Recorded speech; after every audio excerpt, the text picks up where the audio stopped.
எத்த யார் மருமவளே போன்ல? என் தங்கச்சி தான் அத்தை. தோ பேசிட்டு வந்துடுறேன். அக்காரும் தங்கச்சும் தினமும் என்னதான் பேசுவாளுங்களோ மணி கணக்கா பேசிக்கிட்டு இருக்காங்க. இன்னைக்கு என்ன பேசுறாளுங்கன்னு கேட்டுடுவோம். என்னடி திவ்யா, ட்ரெஸ் எல்லாம் எடுத்துட்டியா? அட நீ வேறக்கா, இந்த மாமியார் கேள்வி ட்ரெஸ் எடுக்க காசு கிட்ட கொடுக்கவே மாட்டேங்கிறா. என்னடி சொல்ற? என்னக்கா, வாங்குற சம்பளம் மொத்தத்தையும் அவதான் வாங்கிக்கிறா. ட்ரெஸ் எடுக்க ஒரு 5,000 ரூபாய் கிட்ட கொடுக்க மாட்டேன்னு சொல்லிட்டா.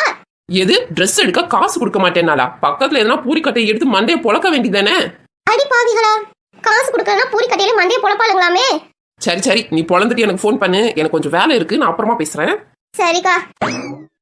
பொங்கலுக்கு துணி எடுக்கணும், ஒரு 10,000 ரூபாய் கொடுங்க. குடுக்கலன்னா நம்ம மண்டையும் பொழந்துருவாளோ. என்ன சின்ன பொண்ணு, வேலைவாசி தெரியாம இருக்க. இந்த காலத்துல 10,000 ரூபாய்க்கு என்ன துணி எடுக்க முடியும்? 20,000 எடுத்துட்டு போ.